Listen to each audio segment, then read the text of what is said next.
તો હવે આગળ વાત કરીએ અમદાવાદમાં કેનાલમાં કાર ખાબકતા કેસમાં ઘટસ્ફોટ થયો છે, જેમાં કાર માલિક સૌરભ ગુપ્તા સાથે વીટીવી ન્યૂઝની ખાસ વાતચીત પણ જોવા મળી છે। માલિકે કાર ભાડે આપી હોવાનો પણ ઇનકાર કર્યો છે। તો સૌરભનો મિત્ર મૌલિક કાર લઈને ગયો હતો તેવું સામે આવ્યું છે। મૌલિક દર્શન કરવા અને ફરવા જવા માટે કાર લઈને ગયો હતો તેવું સૌરભ ગુપ્તા દ્વારા કહેવામાં આવ્યું છે। મૌલિકે તેના મિત્ર રુદ્રને ફોટા પાડવા માટે કાર આપી હતી। સૌરભ ગુપ્તા દ્વારા આ નિવેદન સામે આવ્યું છે, જેમાં રુદ્ર પાસેથી તેના મિત્રો કાર લઈને રીલ્સ બનાવવા ગયા હતા તેવું પણ સૌરભ ગુપ્તા દ્વારા કહેવામાં આવ્યું છે। કેનાલ પાસે કાર ચલાવનાર પાસે ન હતું ડ્રાઇવિંગ લાયસન્સ તેવું પણ સૌરભ ગુપ્તા દ્વારા કહેવામાં આવ્યું। તો કેનાલમાં કાર ખાબકી ત્યારે 36 કિમીની સ્પીડે કાર ચાલતી હતી। રીલ્સ બનાવવાના ક્રેઝમાં એક સ્કોર્પિયો ગાડી કેનાલમાં ડૂબી અને 3 યુવાનો ડૂબી ગયા હતા।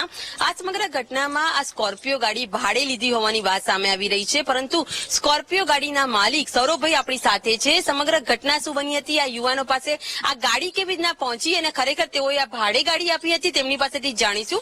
સૌરભભાઈ, ખાસ તો ગાડી તમારી છે અને ગાડી કેનાલમાં ડૂબી 3 યુવાનો ડૂબી ગયા છે, શું છે આ ગાડી તમે કોને ભાડે આપી હતી? હું કોઈ ભાડે નથી આપી, તદ્દન ખોટી વાત છે। મારે એક મિત્ર છે ટીવીએસ કંપનીમાં સેલ્સ મેનેજર તરીકે છે, મૌલિક જાલેરા। એ મારા મિત્ર છે, એમના ત્યાંથી હું 1-2 વખત ગાડી લીધેલી છે, પરચેસ કરેલી છે। એમને મને ડિસ્કાઉન્ટ બી આપ્યો છે સારો। એમને મને 2 દિવસ પહેલા ફોન આવ્યો હતો, તો પછી મેં એમને કીધું કે વાંધો નહીં, લઈ જજો, મારી પર્સનલ કાર તમે લઈ જજો।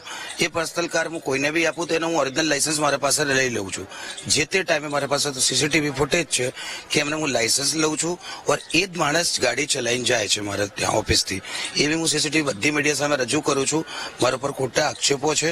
બીજી વસ્તુ, ગાડીમાં મારામાં ડીઝલ થોડો વધારે હતો, એ એમને એ કીધું તો મને ડીઝલના ખાલી મને પૈસા આપી દેજે, એ હિસાબથી આ બધી વાતો ચાલે છે। બાકી આ બધી વસ્તુ ખોટી છે।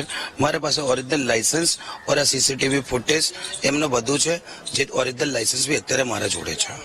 મૌલિકભાઈને તમે આપી, શું કઈ લઈ ગયા હતા મૌલિકભાઈ? કારણ કે કોમન મિત્ર હતા તમારા। મૌલિકભાઈ એમ કીધું કે મારે 4-5 કલાકનું કામ છે સૌરભભાઈ, હું તમને એટલો ડિસ્કાઉન્ટ આપ્યો તો મને ખાલી 4 કલાકનો દર્શન કરીને પાછા આવી જશો કે સારું, કઈ વાંધો નહીં, લઈ જજો, પણ તમારું લાયસન્સ મારા જોડે રહેશે, તમે ઘરેથી ભાભીથી ચાવી લઈને જતા રહેજો। અચ્છા, જે મૌલિકભાઈની વાત ચાલી રહી છે, મૌલિકભાઈ બી આપણી સાથે છે। દર્શન કરવાનું કહીને તે પોતે ગાડી લઈ ગયા હતા। મૌલિકભાઈ ગાડી લઈ ગયા હતા, તમને સૌરભભાઈ ગાડી તમને આપી। આ ગાડી આ 3 યુવાનો પાસે કેવી રીતના પહોંચી? આ યુવાનો કોણ હતા? તમે શું એમને જાણતા હતા? કેવી રીતના યુવાનો પાસે ગાડી પહોંચી? એ જે 3 જે અંદર કેનાલમાં ગયા એમને તું ઓળખતો બી નથી। મેં મારો મિત્ર હતો રુદ્ર નામનો, મેં એમને ગાડી આલી હતી ફોટા પાડવા માટે, કે મારે ફોટા પડાવવા છે, તો મેં એમને ગાડી આલી હતી। અને મેં કીધું વાંધો નહીં, તું ફોટા પડાવી લે, મારા ઓફિસથી ફોન આવ્યો। મેં કીધું તો હું ઓફિસે જતો હોઉં, મેં કીધું તો ભાઈ હું ડાયરેક્ટ શોરૂમે ગયો મારા, અને ત્યારથી ગાડી લઈને બારોબાર ક્યાં ગયા કઈ ખબર જ નથી મને। અચ્છા, રુદ્ર કોણ છે? મારો ફ્રેન્ડ છે। શું કરે છે? એ ભણે છે, એને મેં 2-3 વાર ગાડી ચલાવતા જોયો છે, એટલે મેં આપી। મેં શું અભ્યાસ કરે છે? સ્કૂલમાં ભણે છે। તમે એક સ્કૂલમાં ભણતા વિદ્યાર્થીને ફોટો પડાવવા ગાડી આપી, તમારી બેદરકારી નથી લાગતી? હવે મને ખબર નહોતી કે આવું બધું થશે, ને મેં એમને ફોટા પડાવવાનું કીધું એટલે મેં આપી। મેં કીધું હવે ફોટા જ પડાવવા છે ને તારે, મેં કીધું ફોટા પણ ઘરે પાડી શકાય ને? તમને નહીં લાગતું કે આ ખોટી વસ્તુ છે? સ્કૂલમાં ભણે છે, કેટલામાં ભણે છે રુદ્ર? તમારા ત્યાં રહે છે? ક્યાં રહે છે? વેજલપુરમાં રહે છે, પાર્ટ 1માં। મારા કોમન મિત્ર છે, અમે આવી રીતના મારો મહેન્દ્ર ફ્રેન્ડ છે, અમે બધા ભેગા હોઈએ છીએ જયારે મળીએ ને ત્યારે, એટલે કોમન ફ્રેન્ડ છે। અને એની પાસે લાયસન્સ હતું? કેટલી ઉંમરનું છે, શું છે? લાયસન્સ નું મને ખ્યાલ નથી, મેં કોઈ દિલનું લાયસન્સ જોયું નહીં, મેં ખાલી 2-3 વાર ગાડી ચલાવતા જોયો છે। મૌલિકભાઈ, તમારી મોટી બેદરકારી છે। 3 યુવાનો પોતાનો જીવ ગુમાવી બેઠા છો, તમે એવું કહી રહ્યા છો કોમન મિત્ર છે, સ્કૂલમાં ભણે છે, તમે એના ગાડી ફોટો પડાવવા આપો છો, તમે એના ગાડી ચલાવતા જોઈ, ખોટી બાબત છે તમે હજી કહી રહ્યા છો? ના, ખોટી નથી, સાચી જ છે। મેં એમને ગાડી, પણ તમારી ભૂલ છે, તમને નથી લાગતું? હા, મારી ભૂલ હે કે મેં એને ગાડી આપી, મારી ભૂલ હે। મને કીધું ફોટા જ પડાવવા છે વસ્ત્રાપુર, તો મેં કીધું પડાવી લે। પછી મેં કીધું તું આવી જજે ઓફિસ, મેં કીધું।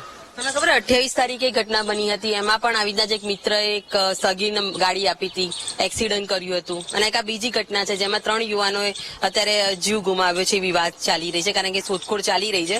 પરિવારો ત્યાં દુઃખી છે, બાળકોની યાદ કરી રહ્યા છે। ફક્ત એક ભૂલ તમારી। મને કોઈ ખ્યાલ નથી એને કોને આપી, મેં એને જ આલી હતી રુદ્રને ગાડી।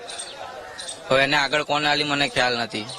શું કહેશે એના પરિવારને, અને હવે પછી આ જે ભૂલ થઈ બીજાને શું મેસેજ આપશો? આવી રીતના કોઈને ગાડી અપાય નહીં, ફ્રેન્ડ સર્કલમાં કોઈને અપાય નહીં આવી રીતના ગાડી। અચ્છા, આ મૌલિકભાઈ છે જેમને ગાડી સૌરભભાઈએ આપી હતી. સૌરભભાઈની પોતાની ગાડી હતી. એક મિત્ર તરીકે તેમને ગાડી આપી, પરંતુ મૌલિકભાઈએ બી તેના અન્ય મિત્રને આ ગાડી રીલ્સ બનાવવા કે ફોટો પડાવવા માટે આપી. ખૂબ જ ગંભીર બેદરકારી અત્યારે સામે આવી રહી છે આ ઘટનાને લઈને. તે ખૂબ જ દુઃખદ ઘટના છે. 3 યુવાનો ડૂબી ગયા છે રીલ્સના ચક્કરમાં, અને સાથે બેદરકારીને લઈને હાલ તો આ સમગ્ર કેસમાં ફાયર બ્રિગેડની ટીમ આજે યુવાનોને શોધી રહી છે, અને સાથે પોલીસ આ સમગ્ર ઘટનામાં કોણ જવાબદાર છે તેને લઈને કાર્યવાહીને લઈને હાલ તપાસ હાથ ધરી છે. કેમેરામેન પ્રવીણ વાઘેલા સાથે અનિતા પટણી, વીટીવી ન્યૂઝ, અમદાવાદ.